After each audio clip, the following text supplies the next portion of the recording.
আসসালামু আলাইকুম। আজ পবিত্র মাহে রমজানের প্রথম জুম্মা। তো দেশ এবং প্রবাসে যে যেখানে আছেন সবাইকে জানাই জুম্মা মোবারক। তো এই রমজান মাস বরকতের মাস, রহমতের মাস, নাজাতের মাস। আর একদিক থেকে সকল শ্রেণী পেশার মানুষদের জন্য এটি একটি সিজনের মাস। তো আমি এখন আছি ভৈরব পাদুকা শিল্পের যেই কর্মস্থলের যে জায়গাটা, যেখানে পাদুকা শিল্পের সাথে অসংখ্য মানুষ জড়িত আছে।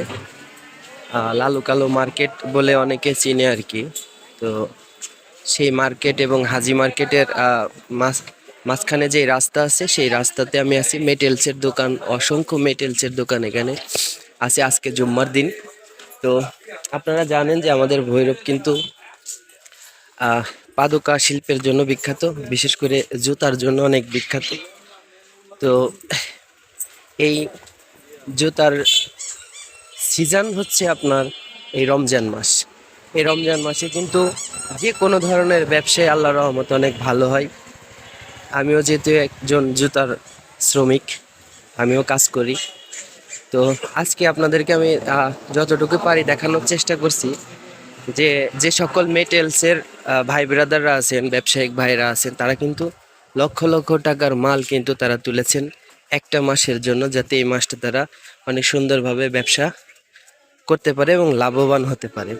তো জানেন রমজান মাসের আজকের জুম্মার দিন। তো সবাই আসলে এই মুহূর্তে নামাজে মসজিদের দিকে অগ্রসর হয়েছে।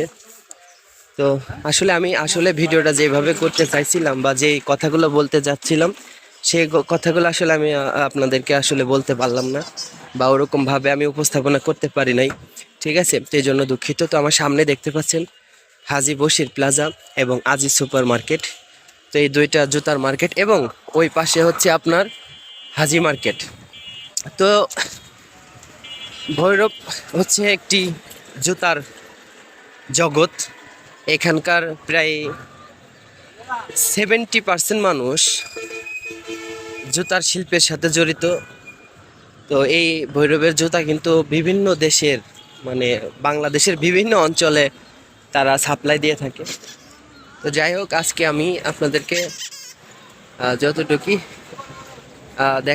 দেখাচ্ছি। তো প্রবাসী ভাইরা যারা আছেন, অনেক প্রবাসী ভাই আসলে বলেন যে ভাই গ্রামের এবং এলাকার কিছু ভিডিও আপনি আমাদেরকে দিয়েন। তো এটি হচ্ছে জুতার মার্কেট নিচতলা, এবং ওইটা হচ্ছে জুতার মার্কেট।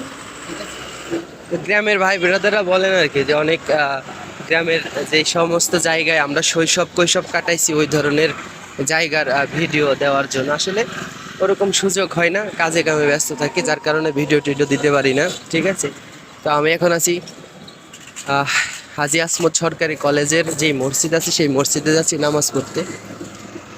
কারণ কাজের পাশাপাশি নামাজও পড়তে হবে। আমার সাথে আছেন সুজন। তো কাজের পাশাপাশি কিন্তু নামাজ পড়তে হবে, তার পাশাপাশি কাজও করতে হবে। সব কিছুই আসলে মিলিয়ে আপনার জীবন সংসার, জীবনে সব কিছুরই প্রয়োজন আছে। আপনি যদি কাজে ব্যস্ত থাকেন তাহলে হবে না, আপনার পাশাপাশি নামাজও পড়তে হবে, ধর্মীয় কাজেও আপনাকে সবসময় নিজেকে ব্যস্ত রাখতে হবে বা নিজেকে বিলিয়ে দিতে হবে। একেবারে কাজের ভিতরেই যদি আপনি নিজেকে বিলিয়ে দেন, তাহলে আপনি পরপরে কি নিয়ে যাবেন। তো যাই হোক, এটা হাজি আসমত কলেজের মসজিদ।